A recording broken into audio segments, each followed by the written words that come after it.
না জান্নাতের সুগন্ধি নিয়ে মুমূর্ষু রোগীর মাথার সামনে এসে বসে যায় আর দেহটার ইঙ্গিত করে বলে, ইয়া আইয়াতুহান নাফসুত তাইয়্যিবা, ও পবিত্র আত্মা।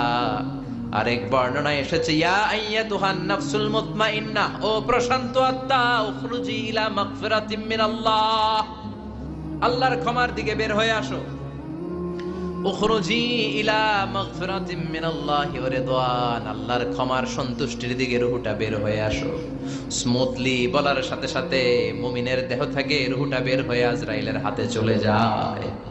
স্মুথলি বলার সাথে সাথে স্বাচ্ছন্দ্যে আনন্দে মুমিনের দেহ থেকে রূহটা সা করে বের হয়ে মালাকুল মাউতের হাতে এসে পড়ে। পড়েন সুবহানাল্লাহ। আল্লাহ এমন মৃত্যু তুমি আমাদের নসিবে রেখে দিও, চিৎকার করে পড়ে না আমিন। আর যারা ইসলাম মানে নাই, আর যারা কোরআন মানে নাই, আর যারা দিন কায়েমের আন্দোলন করে নাই, দিনকে ভালোবাসে নাই, বাম আর রামপন্থী ছিল, নাস্তিক ছিল, ইসলাম বিরোধী ছিল, তাদের কাছেও মালাকুল মাউত আসে কি আসে না? চিল্লায় বলেন আসে কি আসে না? তাদের কাছেও আসে, কিন্তু আলা সূরাতি আকবাহি রাজুল, একজনের চেহারা যত ভয়ঙ্কর হতে পারে, যত নিকৃষ্ট হতে পারে, এরকম ভয়ঙ্করতম নিকৃষ্ট দুর্গন্ধওয়ালা একটা চেহারা নিয়ে আসে। রিজলাহু ফিল আরদ, পা থাকে জমিনে, রাসুহু ফিস সামা, হাদিসের বর্ণনা, পা দুইটা জমিনে, মাথা আকাশে। এসে ধমক দিয়ে জালিমের মাথার সামনে এসে বলে, ইয়া আইয়াতুহান নাফসুল খাবিসা, হে পাপাত্তা, হে অপবিত্র আত্মা, উখরুজি ইলা সাখাতিল্লাহি ওয়া গাদাবিহি, আল্লাহর রাগের দিকে, আল্লাহর অসন্তুষ্টির দিকে বের হয়ে আয়। মালাকুল মাউতের এই অর্ডার পাওয়ার সাথে সাথে রূহটা কিন্তু বের হয় না। মুমিনের রূহকে ডাক দিলে যেমনি স্মুথলি বের হয়, কাফিরের রূহ এভাবে বের হয় নাকি? কথা বলেন।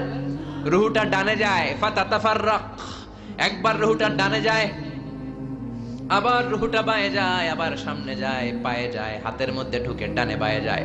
মালাকুল মাউত আবার ধমক দিয়ে বলে, ইয়া আইয়াতুহান নাফসুল খাবিসা, পাপাত্তা, বের হয়ে আয়। রূহটা আবার ডানে যায়, বায়ে যায়, সামনে যায়, পেছনে যায়। এবার খপাস করে মালাকুল মাউত রূহকে ধরে টান মারে। সারা দেহটা থেকে প্রাণ রস সিক্ত করতে করতে দেহ থেকে রূহটাকে টেনে হিচড়ে বের করে আনে। আর মুমূর্ষু রোগীটা চিৎকার মারতে থাকে, পড়েন না আউযু বিল্লাহ। একটা জীবন্ত ছাগলের চামড়াগুলো জবাই না দিয়ে কেউ যদি টেনে টেনে বের করে, ছাগল জবাই হয় নাই কিন্তু চামড়া এক পাশ থেকে টেনে টেনে টেনে হিচড়ে আপনি গা থেকে বের করলে যত কষ্ট হয়, এর চেয়েও বেশি কষ্ট দিয়ে মালাকুল মাউত বামপন্থী আর কাফেরদের রূহটা দেহ থেকে বের করে আনে। পড়েন না আউযু বিল্লাহ।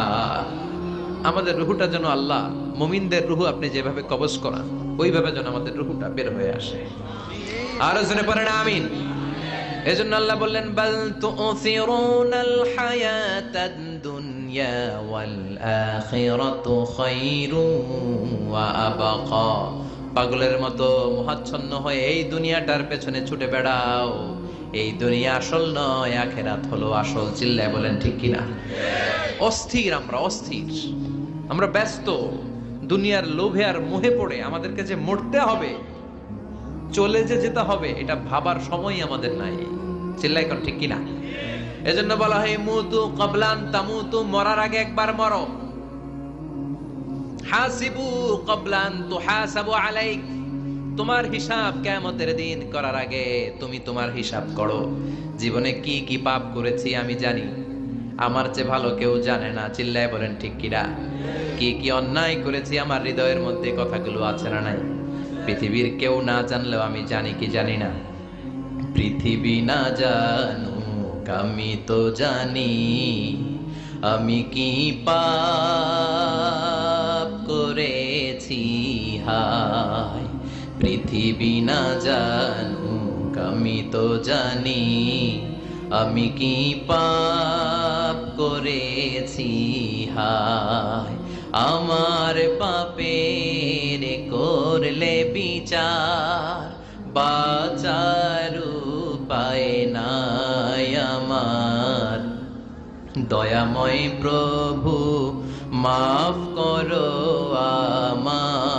আমায়, মাফ করো আমায়। পড়েন আমিন। আর জোরে আমিন। এজন্য হাসিবু ক্বাবলা আন তুহাসাবু আলাইক, তোমার হিসাব বসার আগে নিজে হিসাব করো কি কি করলা। আসল মরণের দিন শটান হয়ে তো শুয়ে পড়ো ভাই, মরার আগে আরেকবার মরো। মরার আগে আরেকবার কি করবে কথা বলেন? মরার আগে কি করতে হবে? হঠাৎ একদিন বিছানায় শটান হয়ে শুয়ে যান, চক্ষুটা বন্ধ করেন, ভাবেন মরে গিয়েছেন। এই তো মালাকুল মাউত চলে এসে রুহটা নিয়ে গেল। আত্মীয় স্বজন চিৎকার চেঁচামেচি শুরু করে দিল, কান্নার রোল পড়ে গেল চারদিকে। মাইকের মধ্য দিয়ে, মসজিদের মাইকে অ্যানাউন্স হয়, অমুক এলাকার নিবাসী অমুক ভাই আমাদের মধ্যে দুনিয়ায় নাই, তার জানাজা হবে এশার নামাজের পর। সবাই এসে রুহের মাগফিরাত করে। সবাই আপনারে দেখতে আসবে, কেঁদে কেঁদে লোকজন আপনারে কবর দিতে আসবে। চিল্লায় বলেন ঠিক কি না? কেঁদে কেঁদে সবাই আসবে, দেখার জন্য আসবে। ছেলেগুলো কাঁদবে, স্ত্রী কাঁদবে, বাবা মা কাঁদবে, বন্ধু বান্ধব কাঁদবে। আর ঘরের মধ্যে রাখা হবে না। এবার আপনাকে গোসল দেওয়ার পালা। চক্ষু বন্ধ করে চিন্তার দরকার আছে না নাই? কথা বলেন। হঠাৎ করে,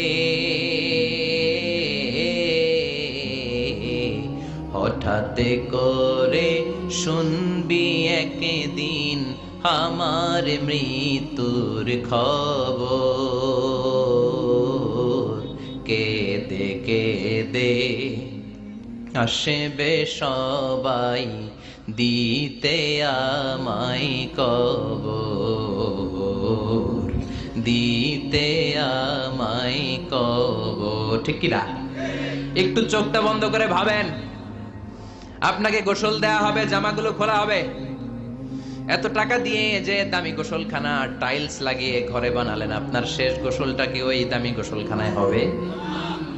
লাশ যেখানে ধোয়া হয় ওই জায়গায় ধোয়া হবে। আপনাকে কাফন পরানো হবে।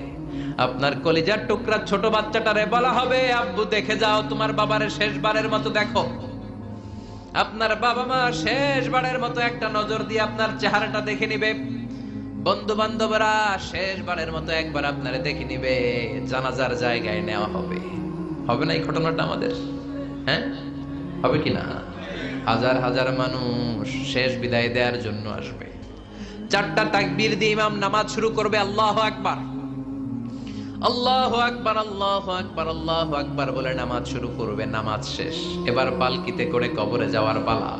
আহা, যেতেই হবে, যেতেই হবে। পালকিতে করে লোকজন নিতে শুরু করবে।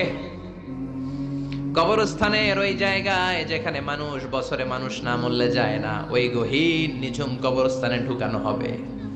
পালঙ্ক থেকে নামিয়ে আপনার জন্য করে রাখা আগ থেকে কবরটার মধ্যে শুইয়ে দেয়া হবে। উপরে বাঁশ দিয়ে ছাউনি, শেষবারের মতো সবাই দেখে বাঁশের ছাউনির উপরে মাটি চাপা দিবে। ঠিক কিনা? চলে যাবে সবাই, কেউ নাই, অন্ধকার, শুধু অন্ধকার। এই অন্ধকার যেন শেষ হতে চায় না। এই ঘটনা ঘটবে না আমাদের? কথা বলেন, ঘটবে কিনা? এজন্য মরার আগে এগুলো চিন্তার দরকার আছে না নাই? মরার আগে আরেকবার মরার দরকার আছে না নাই? এজন্য রব্বুল আলামিন বলেন, বাল তুসিরুনাল হায়াতাদ দুনিয়া ওয়াল আখিরাতু খায়রুন ওয়া আবকা। এই দুনিয়ার জীবনটাকে তোমরা আসল জীবন মনে করো, এটা আসল জীবন নয়। আসল জীবন হলো কবরের জীবন। চিল্লায় বলেন ঠিক কিনা? আল্লাহ তোমার এই দুনিয়া, আল্লাহ তোমার এই দুনিয়ায় কেউ আসে কেউ চলে যায়, তবু তোমার ভয়ে কারো কাঁদে না হৃদয়। এই দুনিয়াতে আমার বদলে গেল মন। চারিদিকে দেখি শুধু সুখেরই স্বপন। ভাবলো না মন আল্লাহ ছাড়া,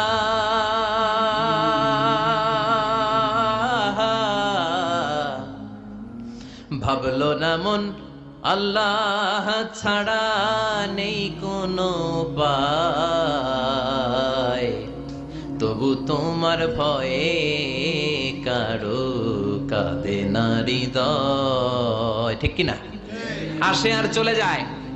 প্রতিদিন মাইকে অ্যানাউন্স শুনি, অমুক এলাকার অমুক লোক নাই, দাদা গেল, বাবা গেল, বড় ভাই গেল, আত্মীয় স্বজন গেল, আমাকেও যেতে হবে, এই চিন্তা মাথায় নাই। চিল্লায় এখন, ঠিক কিনা?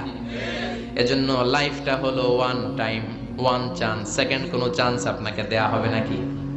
কাফেররা বলবে, ইয়া রাব্বি আরেকটা সুযোগ দেন, লাউ আন্না লানা কাররা ইয়ানি মাররা, আল্লাহর একটা সুযোগ যদি পেতাম দুনিয়াতে ভালো করে আসতাম। আল্লাহ বলবেন, ইন্নাহা কালিমাতুন কাইলুহা, এটা শুধু তাদের মুখের কথা, তাদেরকে আবার সুযোগ দিলেও তারা কিচ্ছু করবে না। চিল্লায় এখন, ঠিক কিনা? এজন্য একটা চান্স আমরা পেয়েছি, এই দুনিয়ার ওয়ান চান্সে আমরা ভয় পাবো একজনকে। চিল্লায় বলেন, তিনি কে? এজন্য যেতে আমাদেরকে হবে। এই মরণ থেকে পালানোর কোনো সুযোগ কেউ পালাতে পারে নাই। এই মরণ হলো আখিরাতের প্রবেশদ্বার। মরণ নামক পালকিতে চড়ে আমরা কবরের ভেতরে ঢুকি। মরণ হলো প্রথম পর্ব, কবর হলো দ্বিতীয় পর্ব। যেরকম, ঠিক কিনা? এজন্য বিশ্বনবী বললেন, আল কবর রাউদাতুম মিন রিয়াদিল জান্নাহ আও হুফরাতুম মিন হুফারিন নার। কবর হলো কারো জন্য জান্নাতের বাগান, কারো জন্য জাহান্নামের গর্ত। আমরা বলি, আল্লাহ আমাদের কবরটারে জান্নাতের বাগান বানাও। আরো জোরে পড়েন আমিন। আবার বিশ্বনবী বললেন, ইন্নাল কবরা আউয়াল মানজিল মিন মানাজিলিল আখিরাহ। কবর হলো আখিরাতের মানজিলগুলোর প্রথম মানজিল। আখিরাতে একটার পরে একটা অনেকগুলো স্টেশন আপনাকে পার হতে হবে। প্রথম স্টেশনটার নাম হলো কবর। প্রথম স্টেশনের নাম কি? এই কবর নামক স্টেশনে যদি আপনি মাফ পেয়ে যান, সামনের সব স্টেশনগুলোতে মাফের ব্যবস্থা করবে কে? আল্লাহ। আর কবর নামক স্টেশনে যদি ধরা খেয়ে যান, আপনার মায়ের আছে না নাই? লাশটাকে যখন রাখা হয়, লাশটা চিনে কে আমারে রাখলো, কে আমাকে ধৌত করলো, কে আমারে কাফন পড়ালো। এজন্য বিষ্ণুই বলেছেন, মুমূর্ষের সামনে বসে বসে পড়ো, লা ইলাহা ইল্লাল্লাহু মুহাম্মাদুর রাসূলুল্লাহ। লাকিনু মাউতাকুম লা ইলাহা ইল্লাল্লাহ। মুমূর্ষের সামনে দাঁড়িয়ে দাঁড়িয়ে পড়ো, লা ইলাহা ইল্লাল্লাহ। এই লা ইলাহা হচ্ছে জীবিতদের জন্য কালিমা, আর আমরা মরার পরে এই জিকির করি, ঠিক না? আমাদের দেশের অনেক জায়গায় লাশ নিয়ে কবরে যাওয়ার সময় লা ইলাহা পড়ে না। না, এটা আগের জিকির, মরার আগের জিকির। মরার আগে আপনাকে অ্যানাউন্সমেন্ট দিতে হবে, আল্লাহ ছাড়া কোনো ইলাহ নাই, বিশ্বনবী হচ্ছেন শেষ নবী এবং রাসূল। চিল্লায় বলেন, ঠিক কি না? লাশটাকে যখন রেখে দেয়া হয়, বিশ্বনবী যত মানুষকে কবরে রেখেছেন তারপরে দাঁড়িয়েছেন আর বলেছেন, ইস্তাগফিরু লিআখিকুম, তোমার ভাইদের জন্য তোমরা দোয়া করো। ফাইন্নাহুল আনা ইউসআল, এখনই তাকে কবরে সওয়াল করা হবে। কবরে প্রশ্ন আছে না নাই? কথা বলেন। বিশ্বনবী খাদিজাতুল কুবরা, ওনার প্রথম স্ত্রী খাদিজাতুল কুবরা তাহেরাকে কবরের মধ্যে রেখে দিয়ে কাঁদতে শুরু করলেন। চোখের পানি ছেড়ে অনেক দোয়া করলেন। দোয়া শেষে সব সাহাবারা ঘরে ফিরে যায়, বিশ্বনবী যায় না। সাইয়েদনা আবু বকর বললেন, ও নবী চলেন ঘরে।